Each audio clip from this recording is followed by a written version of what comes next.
අයිබෝන් ආදරණීය දරුදරියනි අපි අද සාකච්ඡා කරන්න යන්නේ ව්‍යාපාරද්දින විෂය නිර්දේශයට අනුව තවත් වටිනාගෙන පාඩම් ඒකකයක්. ඒ තමයි මානව සම්පත් කළමනාකරණය. මානව සම්පත් කළමනාකරණය. Human Resource Management. දැන් මේ මානව සම්පත් කළමනාකරණය කියන පාඩම් ඒකකය අපේ විෂය නිර්දේශය තුල විශේෂයෙන්ම දෙවෙනි කොටසේ ව්‍යාපාරද්දිනේ දෙවන ප්‍රශ්න පත්‍රයේ දෙවෙනි කොටසේ එන තවත් කළමනාකරණය හා සැබැඳි පුළුල් මාතෘකාවක්. මේකත් කළමනාකරණ විෂයක්මයි. එතකොට විෂය නිර්දේශය තුළ මීට පෙර සාකච්ඡා කරපු කළමනාකරණ මූලිකාංග අලෙවි කළමනාකරණය ඒ වගේම ප්‍රොඩක්ෂන් මැනේජ්මන්ට් මෙහෙයුම් කළමනාකරණය හා සම්බන්ධ තවත් කළමනාකරණ විෂයක් තමයි මානව සම්පත් කළමනාකරණය කියන්නේ. මං හිතන්නේ මේ පාඩම සාකච්ඡා කිරීමේදී මටත් ඔබටත් කළමනාකරණ සංකල්ප තුල සුවිශේෂී කළමනාකරණ සංකල්පයක් වශයෙන් මානව සම්පත් කළමනාකරණ විෂය හඳුනාගත හැකියි. මොකද දැන් ලංකාවේ ලෝකේ විවිධ කළමනාකරණ ශිල්පීය ක්‍රම ක්‍රියාත්මක වෙනවා. විවිධ කළමනාකරණ ශිල්පීය ක්‍රම. ශිල්පීය ක්‍රමයක් නැත්නම් මෙතඩ් එකක් කියන්නේ කිසියම් විද්‍යාත්මක වූ ක්‍රමවේදයක් නේ. කිසියම් විද්‍යාත්මකව නැත්නම් නිශ්චිත රටාවකට අනුව ක්‍රියාත්මක වන ක්‍රියාවලියක් කියන එකනේ මෙතඩ් එකක් කියන්නේ. ශිල්පීය ක්‍රමයක් කියන්නේ. මේකත් මෙතඩ් එකක්. ඒ කියන්නේ ලෝකේ ඕනෑම පුද්ගලයෙක් හෝ ඕනෑම සංවිධානයක් සතු සම්පත් අපි දන්නව මොනවද? සීමා රහිතද? නැහැ. සීමා සහිතයි. ඒක අපි ව්‍යාපාරද්දින විෂයේ ආරම්භක පාඩමේ සිට ඉගෙන ගත්තා. විශේෂයෙන්ම ආර්ථික විද්‍යාව විෂයේදී මම හිතන ආර්ථික විද්‍යාව පටන් ගන්නේ හිඟකම ස්කැසිටි හිඟකම කියන මූලික සංකල්පය කේන්ද්‍ර කොටගෙන ආර්ථික විද්‍යාව පුළුල් ලෙස කතා කර හිඟකම. ඒ නිසා ඕනෑම පුද්ගලයෙක් ඕනෑම සංවිධානයක් සතුව පවතින සම්පත් සීමා සහිතයි. යම් පුද්ගලයෙක් හෝ යම් ආයතනයක් කියනවා නම් අපිට තියෙන සම්පත් අසීමිතයි. අපිට ඕන තරම් සම්පත් තියෙනවා. අපිට ඕන තරම් සම්පත් තියෙනවා. එහෙම කියන්න බෑ. එහෙම කාටවත් කියන්න බෑ. එහෙම කියනවා නම් එය සංවිධානයක් හෝ ආයතනයක් නොවේ. ඒක දිව්‍ය ලෝකයක් වෙන්න ඕන. නැත්නම් හෙවන් එකක් වෙන්න ඕන. දැන් අපි අහලා තියෙන විදිහට නේ මම ඔත්තම දිව්‍ය ලෝකේ දැකලා නැන්නේ. අපි යමු කට්ටිය එකට. දැන් දිව්‍ය ලෝකේ තියෙනවනේ මේ මොනවද අපි කියන්නේ සිතූ පැතූ විදිහට සම්පත් ඕන තරම් තියෙනවනේ. ඉතින් එහෙමනම් දිව්‍ය ලෝකයක් වෙන්න ඕනේ කිසියම් සංවිධානයක් සම්පත් අසීමිත නම්. නමුත් අපි ප්‍රායෝගිකව දන්නවා සම්පත් සීමා සහිතයි. මේ සීමිත සම්පත් කලට මනාවට හසුරුවා ගත්තේ නැත්නම් මේ සීමිත සම්පත් කලට මනාවට හසුරුවා ගත්තේ නැත්නම් සංවිධාන හෝ පුද්ගලයින්ගේ ඉලක්ක තියෙනවනේ. නුදුරු අනාගතයේදී හෝ ඈත අනාගතයේදී ළඟා කරගන්න අපේක්ෂිත විවිධ පරමාර්ථ සහ අරමුණු තියෙනවා. ඒ පරමාර්ථ සහ අරමුණු කවදාකවත් ළඟා කරගන්න බෑ. ඒ නිසා මේ සීමිත සම්පත් සියල්ල කලට මනාවට හැසිරවීමට යම්කිසි ක්‍රමවේදයක් නැත්නම් යම් ශිල්පීය ක්‍රමයක් අනුගමනය කරන්න ඕනේ. ඒ ශිල්පීය ක්‍රමය මොකක්ද? වෙන මොකක්වත් නෙවෙයි කළමනාකරණ ක්‍රියාවලිය. කලට මනාවට සම්පත් හසුරුවන ක්‍රියාවලිය. දැන් උදාහරණයක් වශයෙන් මුදල් කියන සම්පත මනි. මුදල් කියන සම්පත සීමා සහිතයිද? පැහැදිලිවම කිසිම තර්කයක් නැහැනේ. එහෙනම් මුදල් සම්පත සීමිත නම් ඒ මුදල් සම්පත ආරක්ෂාකාරීව පාවිච්චි කිරීම නැත්නම් වියහිදම් කිරීම සෑම පුද්ගලයෙක්ගම සෑම ආයතනයකම සෑම ආණ්ඩුවකම අනිවාර්ය වගකීමක් වෙනවා. තේරුණාද? මුදල් සම්පත අපි ඊටාම අර පිරිමැසුම්දායක ලෙස පරිහරණය කළේ නැත්නම් කුටුම්බයන් තුල නැත්නම් නිවෙස් තුල අනිවාර්යයෙන්ම විවිධ ප්‍රශ්න ඇති වෙනවා. සමහරට කුටුම්බයන් තුල ගෘහයන් තුල පවුලේ සමගිය යටපත් වෙලා පවුලේ අසමගිය ඉස්මතු කරන්න ප්‍රධානම හේතුවක් වෙනවා මුදල් සම්පත හරියට කළමනාකරණය කරගත්තේ නැත්තම්.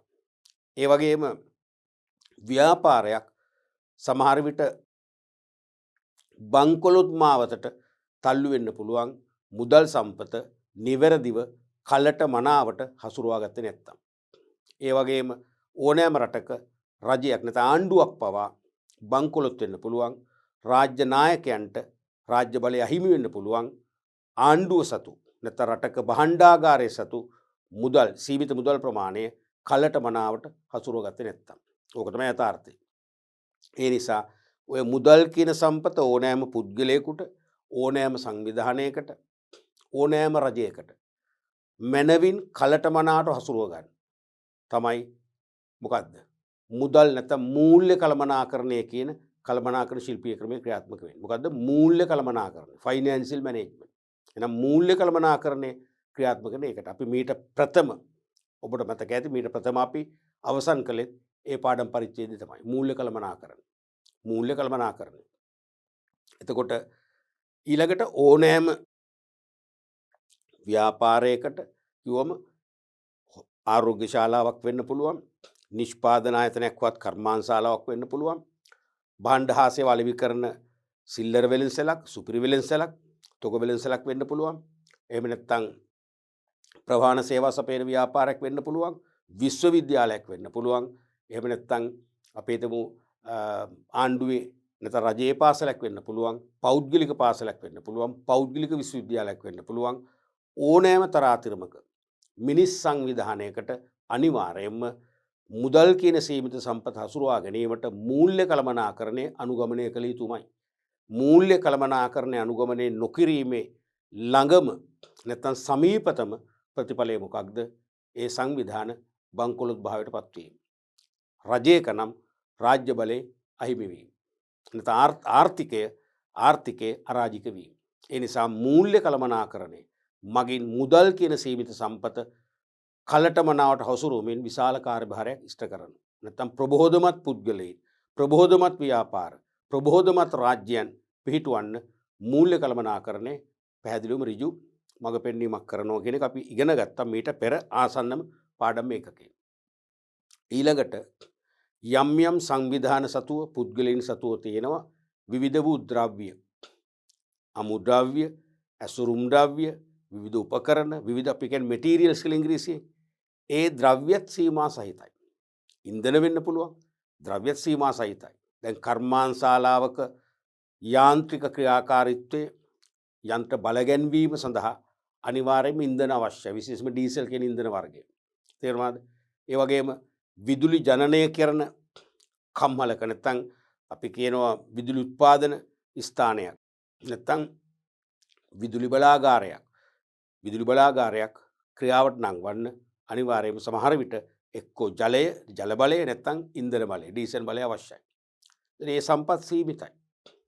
ඒ වගේ ද්‍රව්‍ය සීමිත ද්‍රව්‍ය තුලින් උපරිම ප්‍රයෝජන ගන්න. ඒ කියන්නේ සඵලදායකව හා කාර්යක්ෂම ලෙස ඒවා භාවිතා කරමින් උපරිම ප්‍රයෝජන ගැනීමට කිසියම් කළමනාකරණ ශිල්පීය ක්‍රමයක් එතනටත් අවශ්‍යයි. ඒ සඳහා තමයි ලෝක ක්‍රියාත්මක වෙන්නේ ද්‍රව්‍ය කළමනාකරණය. මෙටීරියල් මැනේජ්මන්ට් කියලා ශිල්පීය ක්‍රමයක් ක්‍රියාත්මක වෙනවා. ඒ ද්‍රව්‍ය කළමනාකරණය ක්‍රියා හරියට අපේ පුද්ගලයන් සහ සංවිධාන ඇප්ලයි කරනවා නම් ක්‍රියාවේ යොදවනවා නම් ඒ සීමිත ද්‍රව්‍ය වලින් උපරිම ප්‍රයෝජන ගන්න පුළුවන්කම ලැබෙනවා. ඊළඟට යන්ත්‍රෝපකරණ වලින් විශාල කාර්යභාරයක් කරනවා. රටක හෝ ලෝකයේ දලදේශීය නිෂ්පාදිතය මූර්ත වශයෙන් ඉහළ යන තරමට තමයි එරට සංවර්ධනයක් අපේක්ෂා කරන්නේ. දලදේශීය නිෂ්පාදිතය මූල්‍ය වශයෙන් නෙවෙයි. දැන් කිසියම් භාණ්ඩ ඒකකයක් අපිට රුපියල් 10න් 100න් 1000න් ලක්ෂයෙන් වැඩි කරලා කීත හැකිනේ. දලදේශීය නිෂ්පාදිතය මෙච්චර වර්ධනය වෙලා කියලා මුත් ඒක වර්ධනයක් නෙවෙයිනේ. භෞතිකව මේ ද්‍රව්‍යමය වශයෙන් ඒකක වශයෙන් වර්ධනය වෙන්න එපා. ඒ දලදේශීය නිෂ්පාදිතය රටක හරි ලෝකෙම හරි වර්ධනය කරන්න නම් නිමැවුම් නැත්නම් නිෂ්පාදන වේගය ක්‍රියාශීලී වෙන්න ඕන. නිෂ්පාදන වේගය කාර්යක්ෂම වෙන්න ඕන. ඒ දේ කරන්නේ මොනවද? විවිධ වූ යන්ත්‍රෝපකරණ මගින්. ඒ යන්ත්‍රෝපකරණ සීමා සහිතයි. ඇතැම් යන්ත්‍රෝපකරණ වල ක්‍රියාකාරීත්වය මන්දගාමී. ඇතැම් යන්ත්‍රෝපකරණ ක්‍රියාකාරීත්වයේ වේගවත්. එනම් වේගයෙන් ක්‍රියාත්මක කරවන. අඩුම කාලයක් තුළ අඩුම යෙදවුම් තුළින් අඩුම අමුද්‍රව්‍ය තුළින් වැඩිම නිමෙවුම් ප්‍රමාණයක් ලබා දෙන යන්ත්‍රෝපකරණ වලින් උපරිම ප්‍රයෝජන ගන්න ඕනේ.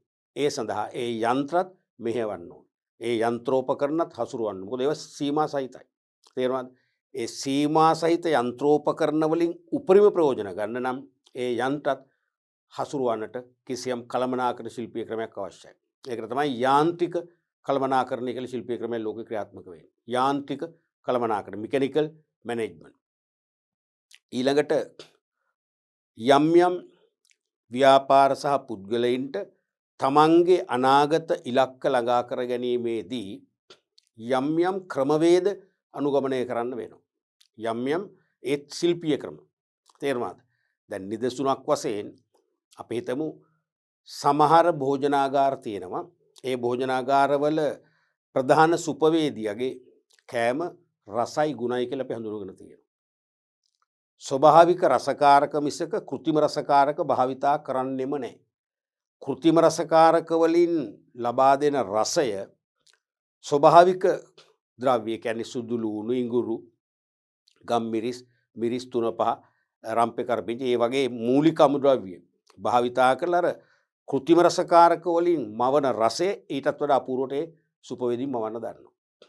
අනික හැම විටම තෙල් අඩුවෙන් භාවිතා කරලා ඒ වගේම සීනි වර්ග අඩුවෙන් භාවිතා කරලා රසවත්ව ගුණවත්ව කෑම හදන්න දන්නවා. ඒක ඒගොල්ලන්ගේ අපි කියන අත්ගුණය කියලා. අත්ගුණය නෙවෙයි. ඒක සුපවේදියාගේ සුපවේදියා සතු. සමහරට සුපවේදියා සහජයෙන්ම ගෙන ආපු. සහජයෙන් ගෙන ආපු සහ ඔහු ඉගෙනීමෙන් ලැබූ අත්දැකීමෙන් ලැබූ ප්‍රතිඵලයි. ඒක තමයි යාගේ ශිල්පීය ක්‍රමය. සමහර භෝජනාගාරවල සුපවේදීන් කෑම කන්න බෑ. අපි කියන්නේ තෙල් ගොඩවල් කියලා. තෙල් ගොඩවල්. ඒ වගේම ආටිෆිෂියල් නැත්නම් කෘත්‍රිම රසකාරක පාවිච්චි කරන්නේ. කාපුලේ ඉඳන් වතුර තිබ්බහයි. බඩේ දැවිල්ල. අපි එහෙම තෝරගෙන තියෙනවානේ. තේරෙනවද? ඒක දැන් එතන බලන්න මේ භෝජනාගාරවල සුපවේදීන්ට තියෙන ක්‍රමවේද. ආහාර පාන උපයන. සමහර ක්‍රමවේද සාර්ථකයි, සමහර ක්‍රමවේද අසාර්ථකයි. තේරුණාද? ඊළඟට අපි හිතමු ඉංජිනේරුවෙක්. කිසියම් කර්මාන්තශාලාවක සේවය නියුක්ත ඉංජිනේරුවෙක් සෙසු ඉංජිනේරුවන්ට සාපේක්ෂව යම් කිසි කාර්යයක් කරන්න විශේෂඥ හැකියාවක් දක්වනවා. ඒක තමයි යාගේ ශිල්පීය ක්‍රමය. සෙසු ඉංජිනේරුවන්ට ඒ හැකියාව නැහැ. සෙසු ඉංජිනේරුවන් අතින් අපි හිතමු කිසියම් යන්ත්‍රයක් නිර්මාණය වෙනවා. නැත්තම් විදුලිය බලශක්තිය උත්පාදනය කරනවා. තේරුණාද? ඒ වගේ මොන හරි දෙයක් කළොත් ඒකේ ගුණාත්මක භාවය අඩුයි. ඇතැම් ඉංජිනේරුවන්ගේ ගුණාත්මක භාවය ඉතා ඉහළයි. මොකක්ද හේතුව? ඒ ඉංජිනේරුවා සතු ශිල්පීය දක්ෂතාවය. තේරුණාද? ඒ වගේම අපි ගත්තොත් ආරෝග්‍ය ශාලාවක්. අපි තුමු ආරෝග්‍ය ශාලා දෙකක් ගමුකෝ, රජයේ වේවා පෞද්ගලික අංශයේ වේවා. එක ආරෝග්‍ය ශාලාවක් ප්‍රසිද්ධයි.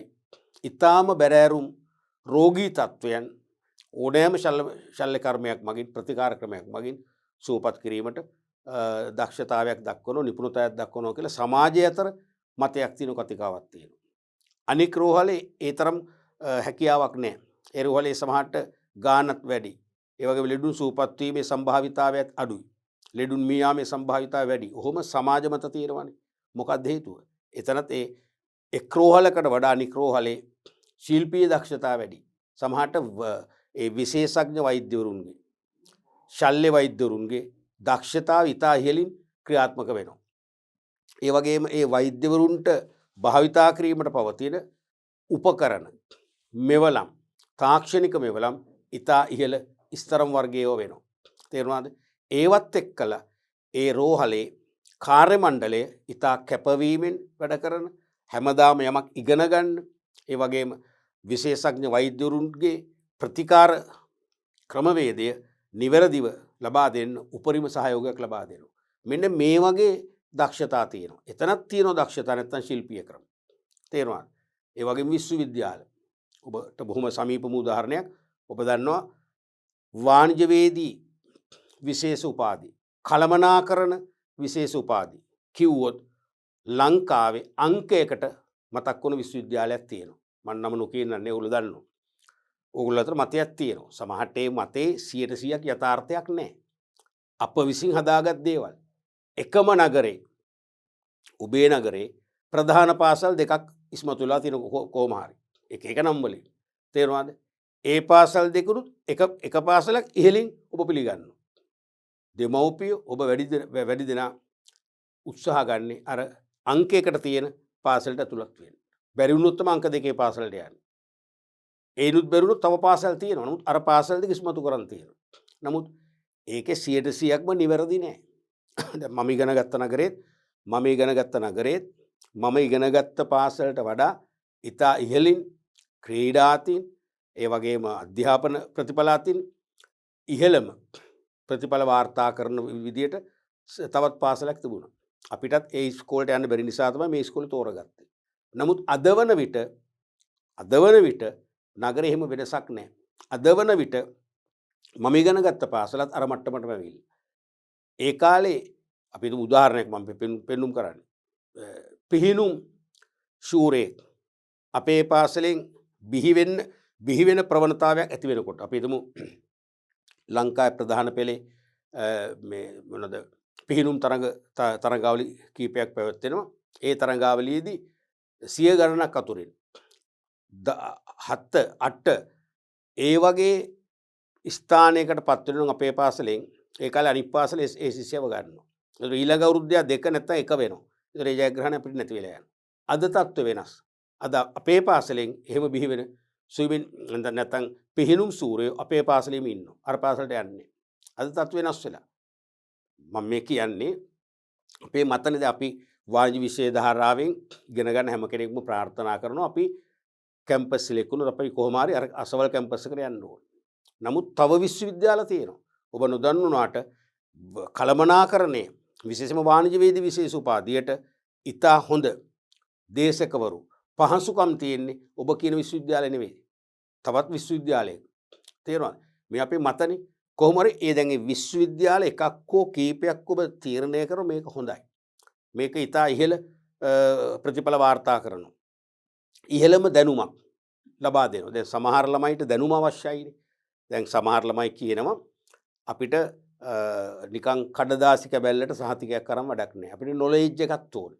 ඒ නොලෙජ් එක ප්‍රාර්ථනා කරලා ළමයි අර වගේ හොඳම විශ්වවිද්‍යාලයකට යන්න උත්සාහ ගන්නවා. තේරුණාද? ඉතින් ඒකට දැන් එහෙම විශ්වවිද්‍යාල මතුවෙන්නේ ඇත්තටම නිකම්ම නෙවෙයි. ඇත්තෙම හොඳම දේශකවරු. දැන් ඔයගොල්ලෝ කියන අංක 1 විශ්වවිද්‍යාලයේ තමයි මම ඉගෙන ගත්තේ. තේරුණාද? ඇත්තටම මම ඉන්න කාලෙත් හොඳ දේශකවරු හිටියා. අපිට අමතක නොවන ඉගැන්වීමේ රටා තුලින් අමතක නොවන ඉගැන්වීමේ ශිල්ප ක්‍රම භාවිතා කරලා අපිට ඉගැන්වුවා. අපිට තාමත් මතකයි. අපි මම මේ ඉගැන්වීමේ මගේ මේ ගුරු වෘත්තියට හොඳ පාඩම් හොඳ ව්‍යායාම ගණනාවක් ඒ දේශකවරුන්ගෙන් ලබා ගත්තා. දැන් මම මේ දැන් ඉන්න දේශකවරුන්ට දොස් කියනවනේ මම දැන් ඉන්න දේශකවරුන් පිළිබඳව දන්නේ අල්පයක්නේ. දැන් මට හිතෙනවා ඒ අපිට උගන්වපු දේශකවරු හා සමාන දේශකවරු වර්තමානයේ නැහැ කියලා. දැන් අමරදේව මහත්මිය මිය ගියන් පස්සේ අමරදේව මහත්මියට සමාන ගායකයෙක් තාම බිහි වුණේ නැහැනේ. එච්.ආර්. ජෝතිපාල මහත්මිය මිය ගියන් පස්සේ යාට සමාන ගායකයෙක් බිහි වුණේ නැහැනේ. ඒ වගේ මට හිතෙනවා අපිට උගන්වපු වල ඉතා දක්ෂ අනික අවංක කැපවුණු සමහරට දේශනේ පැය 2යි. සමහරට ඒගොල්ලෝ දේශනේ නවත්තන්නේ පැය 3ක් 3:00මාරක් ගිහිල්ලා. සමහරට රාත්‍රී දේශනේ අර මොනවද මේ හොස්ටල් එක බලා ගන්න මේ පාලිකාවන් ඇවිල්ලා එහාට මෙහාට යනකොට තමයි දන්නේ දැන් වෙලාව පරක්කු වෙලා කියලා. ඒ කියන්නේ වෙලාවක් බලන්නේ නැහැ. ඒගොල්ලන්ට මේ වැටුපර නෙවෙයි වැඩ කළේ. ඒගොල්ලෝ මේ නියම ඒ කියන්නේ කතිකාචාර්යවරේ නැත්නම් නියම ගුරු භූමිකාවට හොඳ ගරුත්වයක් සපෙමින් අර්ථයක් සපෙමින් ඉගෙනුවා. ඒ වගේම හොඳ පහසුකම් තිබුණ දේශන ශාලා ඒ වගේම විද්‍යුත් උපකරණ තේරෙනවා. ඒවත් එක්ක තමයි අපේ විශ්වවිද්‍යාලයේ අංකයකට මම හිතන්නේ ඉස්මතු වෙන්න හේතුව. අදටත් ඒ තත්ත්වය තියෙනවා. එතකොට මොකක්ද හේතුව? ඒ විශ්වවිද්‍යාල තුල දේශකවරු ඒ වගේම ශිල්ප ක්‍රම විවිධ වූ ශිල්ප ක්‍රම භාවිතා කරනවා සෙසු විශ්වවිද්‍යාලයට වඩා. අන්නේ ශිල්ප ක්‍රම හොස්පිටල් එකක් නැත ආරෝග්‍ය ශාලාවක් වෙන්න පුළුවන්, පාසලක් වෙන්න පුළුවන්, විශ්වවිද්‍යාලයක් වෙන්න පුළුවන්, කර්මාන්ත ශාලාවක් වෙන්න පුළුවන්, සුපිරිවෙලන්සලක් වෙන්න පුළුවන් ඕනෑම ස්ථානයකට වළංගුයි. ඒ ශිල්ප ක්‍රමත් හැම සංවිධානයකටම එක හා සමානව උත්පාදනය කරගන්න බෑ. එක හා සමානව හිමි කරගන්න බෑ. තේරුණාද? අන්නේ ශිල්පීය ක්‍රම මෙහෙවන්න. ඒ ශිල්පීය ක්‍රම වලින් උපරිම ප්‍රයෝජන ගන්න. සඵලදායක ලෙස සහ කාර්යක්ෂම ලෙස භාවිතා කළ උපරිම ප්‍රයෝජන ගන්න ඒ සඳහා කළමනාකරණ ශිල්පීය ක්‍රමයක් ක්‍රියාත්මක කරන ලෝකේ. ඒක තමයි සංකාර්ය කළමනාකරණය. මොකද්ද? සංකාර්ය කළමනාකරණය කියලා ශිල්පීය ක්‍රමයක් ක්‍රියාත්මක වෙනවා. ඒ වගේම ලෝකේ අද වන විට අලෙවිකරණය කියන විෂයට, මාකටින් කියන විෂයට පුළුල් වැදගත්කමක් ලැබිලා තියෙනවා. තේරෙනවද? අද සියලුම ආකාරයේ ව්‍යාපාර, උදාහරණයක් වශයෙන් භාණ්ඩ නිෂ්පාදනය කරන ව්‍යාපාර, අලෙවිකරණ ව්‍යාපාර, සේවා සපයන ව්‍යාපාර කියලා ભેදයක් නැහැ. සෑම ව්‍යාපාර සංවිධානයකටම අද අලෙවිකරණේ නැතුවම බැරි ශිල්පීය ක්‍රමයක් වෙලා තියෙනවා. අද ලෝකයේ දිනවන ව්‍යාපාර ලෝකයේ තරඟකාරීත්වයේ තුලින් ඊටාම සූක්ෂම තරඟකාරී ව්‍යාපාර පෙරමුණට ගේන්න ඍජුවම සහාය වන ශිල්පීය ක්‍රමයක් තමයි අලෙවිකරණය. මාකටින් කියන්නේ ශිල්පීය ක්‍රම මෙතඩ් එකක්. හැමෝටම මාකටින් බෑ කියනවනේ. දැන් මමත් පෞද්ගලික ගුරු වෘත්ති සෑහෙන කාලයක් යෙදුණා රාජ්‍ය සේවයට අමතරව. නමුත් මම හිතනවා මටත් මාකටින් බෑ. දැන් දිවයිනේ ප්‍රථමයා බිහි කරන්න මමත් දායකත්වයක් යම් ප්‍රමාණිකින් දුන්නා. ඒ කියන්නේ මම උගන්වු මගේ විෂයෙන් පමණක් දිවයිනේ ප්‍රථමයක් බිහි කරන්න බෑනේ. ඒක මම කියන්නේ යම් ප්‍රමාණයක් මම තාමත් කියන්නේ හිතවානේ. මට දිවයිනේ ප්‍රථමේ තනියම බිහි කරන්න බෑ. තේරුණාද? මගෙන් දෙවරක් මගේ ඉගෙනගත් දරුවෝ දෙන්නේ දිවයිනේ ප්‍රථමේ වුණා. දිස්ත්‍රික් ප්‍රමුඛයන් මගේ දැන් 100 ගණනකට වැඩි. තේරුණාද? නමුත් මම කවදාකවත් ඒගොල්ලන්ගේ නම් හෑන්ඩ් අවුට් එකක නැත්තම් කට් අවුට් එකක බිල්බෝඩ් එකක නැත්තම් විද්‍යුත් මාධ්‍යයක ප්‍රචාර කරලා නැහැ. මට හිතන්නේ ඒක මට අයිති නෑ. මම ඉගෙනුවා ඒ දරුවෝ ඉගෙන ගත්තා. ඒ ප්‍රතිඵල යාගේ. ඒක මට විකුණන් කන්න බෑ. ඒ මම දකින විදිය. නමුත් ඒක වර්තමාන අලෙවිකරණ ශිල්පීය ක්‍රමයට ගැලපෙන්නේ නැහැ. මම ඇත්තටම ඒව මාකට් කළා නම් තේරෙනවා මාකට් කළා නම් මම එහෙනම් තවමත් අංක 1 ව්‍යාපාර දින දේශකවරයා වෙන්න පුළුවන්. තවමත්. නමුත් මම ඒක දන්නේ නැහැ කරන්න. මම හිතන්නේ ඒක බොහොම ලැජ්ජ සහගත වැඩක්. මගේ ගුරු භූමිකාවට අගෞරවගෙන දෙන ක්‍රියාවක් වශයෙන් තමයි මම දකින්නේ. නමුත් ඒක මාකටින් වලදී වැරදි. ඒ නිසා මේ මාකටින් කියන්නේ එක්තරා ශිල්පීය ක්‍රමයක්. ව්‍යාපාරිකෝ දිනවන ශිල්පීය ක්‍රමයක්. මෙන්න මේ ශිල්පීය ක්‍රමය ආරක්ෂා කරන්න, සඵලදායී වහ කාර්යක්ෂමව ක්‍රියාත්මක කරන්න තමයි අලෙවි කළමනාකරණය. Marketing management. අලෙවිකරණ නැත්නම් අලෙවි කළමනාකරණය කියලා ශිල්පීය ක්‍රමයක් ආවා. මට වගේ තව ශිල්පීය ක්‍රමය ගණනාවක් කියන්න පුළුවන්. මම දැන් මූලික ටික කිව්වා. මූල්‍ය කළමනාකරණය, අලෙවි කළමනාකරණය, ද්‍රව්‍ය කළමනාකරණය, ඒ වගේම සංකාර්ය කළමනාකරණය ආදී වශයෙන් ගණනාවක් කිව්වා. තේරුණාද? ඔය අතර එන සුවිශේෂී කළමනාකරණ ශිල්පීය ක්‍රමයක් තමයි මානව සම්පත් කළමනාකරණය. නැත්නම් සේවක කළමනාකරණය. අර සෙසු කළමනාකරණ ශිල්පීය ක්‍රමවලට වඩා මේ මානව සම්පත් කළමනාකරණය සුවිශේෂී කළමනාකරණ ශිල්පීය ක්‍රමයක් වන්නේ ඇයි? උතන තමයි ප්‍රශ්නේ තියෙන්නේ. අපි පාඩම පටන් ගන්න උතරේ. ඇයි එහෙම කියන්නේ? හේතුව අපි මෙතෙක් කිව්ව විවිධ ශිල්පීය ක්‍රම. ද්‍රව්‍ය වෙන්න පුළුවන්, යන්ත්‍රෝපකරණ වෙන්න පුළුවන්, මුදල් වෙන්න පුළුවන්, ශිල්ප ක්‍රම වෙන්න පුළුවන්. ඒ සියල්ල ජීවමාන නැහැ. ඒ සියල්ලම අජීවී සම්පත්. අජීවී සීමිත සම්පත්. එනමුදු මානව සම්පත් කළමනාකරණයේදී මූලිකව සලකා බලන මානව සම්පත මොකද්ද? ජීවමාන සම්පතක්, සජීවී සම්පතක්. ඕක තමයි වෙනස. එහෙනම් මෙතෙක් කිව්ව සියලු සම්පත් අජීව සම්පත්. අජීව සම්පත් අපට ඕන විදිහට හසුරුව ගන්න සාපේක්ෂව පහසුයි. නමුත් ජීවමාන සම්පත නැත්නම් එකම ජීවමාන සම්පත, ලෝකයේ තියෙන එකම ජීවමාන සම්පත වන මානව සම්පත කිසියම් සංවිධානයකට, කිසියම් පුද්ගලයෙකුට නැත්නම් මානව සම්පත් කළමනාකරුවෙකුට අවශ්‍ය පරිදි හසුරුවා ගැනීම සුළුපටු කාර්යයක් නෙවෙයි. එසේ මෙසේ කාර්යයක් නොවේ. බොහොම සංකීර්ණ කාර්යයක්. මොකද මේ ජීවමාන සම්පත, ජීවමාන මානව සම්පත හැම පුද්ගලයෙක්ම, ඒ මානව සම්පත රහිත හැම පුද්ගලයෙක්මටම තියෙනවා පෞද්ගලිකත්වය. හැම පුද්ගලයෙකුටම තියෙනවා ආත්ම අභිමානයක්. හැම පුද්ගලයෙකුටම තියෙනවා සිතන්න පතන්න හැකියාවක්. ඒ සෑම පුද්ගලයෙක්ම තමන්ට ස්වාධීනව, අපි කියන්නේ තමන්ට තනියම වැඩ කරන්න කියලා, ස්වාධීනව තීරණ ගන්න, ස්වාධීනව වැඩ කරන්න. අපි සරල භාෂාවෙන් කිව්වොත් මට ඕන විදිහට වැඩ කරන්න මට ඕනේ. මට ඕන විදියට තමයි මම වැඩ කරන්නේ කියන කතන්දරේ කියන්නේ. ඒක අපි හැමෝටම පොදු දෙයක්. හවුද නැද්ද? මමවත් ඔබවත් කැමතිද යම් වෙනත් කෙනෙක් කියන විදිහට අපි වැඩ කරන්න? අපි කැමති නෑ. සමහරට අපි රැකියාවකට ගියාම රැකියාවක් නිසා අපේ ස්වාමියා නැත්නම් අපේ අංශභාර ප්‍රධානියා කියන විදිහට වැඩ කරන්න පුළුවන්. එහුට අවනත විය යුතුම නිසා. ඒ කියන්නේ රැකියා පරිසරය තුල මානව සම්පත් වලට බලපාන කම්කරු නීතිය අනුව අපි ඔහුට අවනත විය යුතුම නිසා ඔහු කියන දේ කරන්න පුළුවන්. ඒ වුණත් ඔහු කිව්වොත් එහෙම යම් කිසි පුද්ගලයෙකුගේ ජීවිතය හානි කරන්න කියලා අපි ඒක කරනවද? අපි ඒක කරන්න සූදානම් නැහැ. ඒක කරන්න සූදානම් නැහැ. තේරුණාද?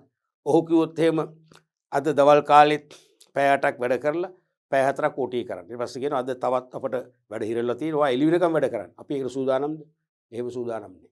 එහෙනම් ඒ කියන්නේ හැමෝටම මේ ජීවමාන සම්පතට තියෙනවා පෞද්ගලිකත්වය. Tamanටම ඕන විදියට වැඩ කිරීමේ ඕනෑකමක් තියෙනවා. මෙහෙම චරිතයක්, මෙහෙම සම්පතක් සංවිධාන ඉලක්ක ළඟා කර ගැනීම සඳහා සංවිධානයට ඕන විදියට හසුරුවා ගැනීම සුළුපටු ක්‍රියාවලියක් නෙවෙයි. ඒ නිසා ලෝකයේ තියෙන පුද්ගලයන් සහ සංවිධාන සතු සම්පත් අතර මෙහෙයවීමට ඉතාම අපහසු, ඉතාම බැරෑරුම්. ඒ වගේම කෙසේ හෝ මෙහෙවා ගත යුතුම සම්පත තමයි මානව සම්පත. මෙන්න මේ බැරෑරුම් ජීවමාන සම්පත සංවිධාන ඉලක්ක ළඟා කර ගැනීමට හැකිවන අයුරින් කලට මනාවට හසුරුවා ගැනීම ඉතාම බැරෑරුම් ක්‍රියාවලිය, ඉතාම පුළුල් ක්‍රියාවලිය. එහෙමනම් සීමිත සම්පත් කලට මනාවට හසුරුවන්න ලෝකයේ ක්‍රියාත්මක වන කළමනාකරන ශිල්පීය ක්‍රම අතුරෙන් සංකීර්ණ බැරෑරුම් කළමනාකරන ශිල්පීය ක්‍රමය තමයි අපි අද පටන් ගන්නෙ මානව සම්පත් කළමනාකරණය වශයෙන්. තේරෙනවද? ලෝකයේ තියෙන බැරෑරුම්ම කළමනාකරන ශිල්පීය ක්‍රමය තමයි මානව සම්පත් කළමනාකරණය. මක් නිසාද? ඒ මානව සම්පත් කළමනාකරණය මගින් හසුරුවන සම්පත අජීව සම්පතක් නෙවෙයි, ජීවමාන සම්පතක්. එතනින් නොනැවති මේ ජීවමාන සම්පත කලටමනාවට හසුරුවා ගැනීම අතිශය වැදගත් වෙන්නේ. ඇයි?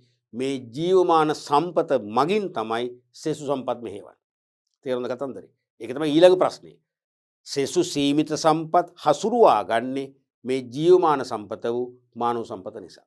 එකක් මානව සම්පත තමන්ටම ආවේනික විදියට තමන්ට පවතින පෞද්ගලිකත්වය අනුව තමන්ගේ අභිමතය පරිදි, අන්න එකයි තමන්ගේ අභිමතය, සිය කැමැත්ත තම අභිමතය පරිදි වැඩ කරන්න කැමති සම්පතක්. ක්‍රියාත්මක වෙන්න කැමති සම්පතක්. තම අභිමතය පරිදි සක්‍රිය වෙන්න කැමති සම්පතක්. මේ මානව සම්පත කැමති නෑ කිසිම කෙනෙක්ගේ ග්‍රහණයට හසු වෙන්න. කිසිම කෙනෙක්ගේ විධානයන්ට යට වෙන්න කැමති නෑ. එහෙව් ස්වාධීනතාවයක් දක්වන මානව සම්පත ව්‍යාපාරයට ඕන විදියට හසුරුව ගන්න සෑහෙන උත්සාහයක් ගන්න ඕනේ. ඒක තමයි මම කිව්වේ සෙසු කළමනාකරන ශිල්ප ක්‍රමවලට වඩා මානව සම්පත් කළමනාකරණය හරිම ගැඹුරුයි, හරිම සූක්ෂමයි, හරිම බැරෑරුම්. ඒ විතරක් නෙවෙයි මේ මානව සම්පත තමයි සෙසු සම්පත් මුදල්ද, යන්ත්‍රද, උපකරණද, ශිල්ප ක්‍රමද සියලුම සෙසු සම්පත් මෙහෙවන්නෙත් මේ මානව සම්පත නිසා. ඒ නිසා මේ මානව සම්පත පළමුව සංවිධාන ඉලක්කවලට ගැලපෙන පරිදි ගොඩනගාගෙන හැඩගසාගෙන ඒ මානව සම්පත ලව්ව සෙසු සම්පත් හසුරුවන්න මොකද වෙන්නේ? කළමනාකරන ශිල්පීය ක්‍රමය තමයි මානව සම්පත් කළමනාකරණය. ඒ කියන්නේ මානව සම්පත් කළමනාකරණය මං හිතන්නේ ස්තර දෙකක එකතුවක්. හවුද? ස්තර දෙක එකතු. ඇයි? පළමුව මේ සේවකය සංවිධාන ඉලක්කවලට ගැලපෙන පරිදි කැප වෙලා වැඩ කරන තත්වයට පත් කර ගන්නවා. දෙවනුව ඒ මානව සම්පත ලවා සෙසු සම්පත් හරියට අතුරුවා ගන්න ඕනේ. ඒකයි මම කිව්වේ මානව සම්පත් කළමනාකරණයේ ලේයර් දෙකකින් ස්තර දෙකක එකතුවක් වශයෙන් අපි දකින්නේ ඒකයි. ඒ නිසා මම හිතන්නේ දැන් තේරෙන්න ඕනේ මේ මානව සම්පත් කළමනාකරණය හරීම පුළුල් ක්‍රියාවලියක්. පුළුල්ම ක්‍රියාවලියක්. පැහැදිලිනේ? එතකොට මෙන්න මේ වගේ වටිනාකමක් වැදගත්කමක් තියෙන කළමනාකරන ශිල්පීය ක්‍රමයක් නිසා තමයි අද වන විට මානව සම්පත් කළමනාකරණය කියලා විෂයක් උසස් පෙළ විෂය නිර්දේශය තුලත් කළේ. නිදසුනක් වශයෙන් මම ඔබේ වයසේදී මම උසස් පෙළ කරද්දී මමත් කරේ වාණිජ විෂය ධාරාවෙන්නේ අපිට මේ මානව සම්පත් කළමනාකරණය කියලා පාඩමක් තිබුණේ නැහැ. නමුත් ඔබ වාසනාවන්ත ඔබට දැන් තියෙනවා. තියෙන්න ඕනේ. අද මානව සම්පත් කළමනාකරණයකින් තොරව ව්‍යාපාර ලෝකයක් ගැන කතා කරන්න හෝ ව්‍යාපාර ලෝකයේ තරඟය තුලින් කීර්තිමත් අංක එකේ ප්‍රමුඛතම ව්‍යාපාරිකයෙක් වීම සිහිනයක් මානව සම්පත් කළමනාකරණයක් නැත්තම්. ඒ නිසා තමයි අද මානව සම්පත් කළමනාකරණය ඒ තරම්ම ප්‍රායෝගික ව්‍යාපාර ලෝකයේ අත්‍යවශ්‍යම කළමනාකරණ ශිල්පීය ක්‍රමයක් වෙච්ච නිසාම තමයි අද උසස් පෙළ විෂය නිර්දේශයට මානව සම්පත් කළමනාකරණය දායක වෙන්නේ. අද බොහෝ සංවිධානවල මානව සම්පත් කළමනාකරු පත් කරලා තියෙනවා.